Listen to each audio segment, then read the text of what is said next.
cut your age in half, as you are now, give a piece of advice to that younger man, what might you say? Don't drink. Don't drink? Yeah, because that's what got me put in this chair. I used to drink a lot. Okay. So alcohol put me in this chair. Diabetes, high blood pressure, everything. It got caught up with me. They go over there to Home Depot, Okay. and they wait for work. They ask, people hired him. Like I hired a guy, I hired a guy, and he was like, $15 an hour is fine. I'm like, we're gonna give you 120 for a couple hours. He was like, but we spoke in his, oh shit. We spoke in his phone, because he can't speak English. Yeah, they didn't speak English either. Yeah. And I said, oh, you're here without papers. Yeah, exactly. That's why they sit over there. You know what's funny too? Because the cops sit over there, but the cops told them they can't sit on the property no more. They got to sit right there on that street right there. It's an important part of the economy, though, Like, we rely on people. Oh, man, I tell you what, because we do concrete work. I still own my business, and I still do it, and I do it with a partner. Yep. And, our biggest thing, we got finishers, we just don't got laborers.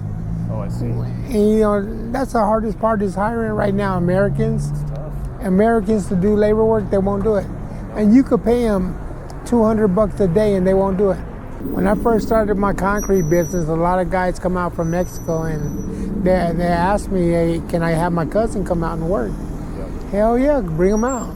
We'll help them get paperwork. I had a lawyer help them all get paperwork, Good for you, man. That's I like, take your paycheck, part of your paycheck, pay this lawyer, he's a damn good lawyer.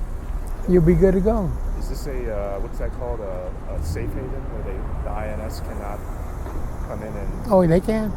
They can? Mm-hmm. Especially in Colorado Springs, real bad. Oh, okay.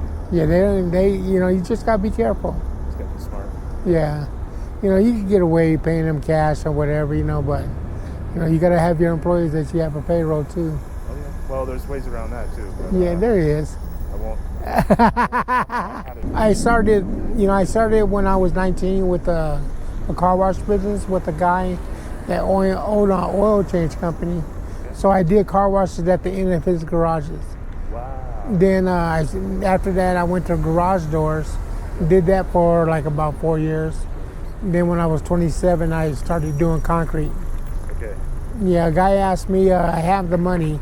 The guy asked me to buy a Bobcat. Only thing I did was do demos on city jobs. Yep. And I just sit there in my Bobcat all day. Pays me $40 an hour. If you think about a time in life that didn't go according to plan, something that happened, does anything come to mind, and how do you deal with that? Well, that's me going from work to having a stroke. And I mean, that's got to be the hardest part of my life, having a stroke.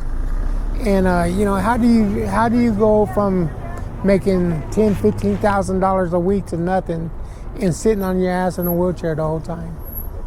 It's hard, very hard. It's like, what do you do? I cried, for like about 2 days. And I told my son, I don't know what to tell you, man. Go work for McDonald's with your auntie and everybody. And he come to me 3 days later and like, Dad, I want to take over the company. I'm like, if you could do it, I'll teach you how.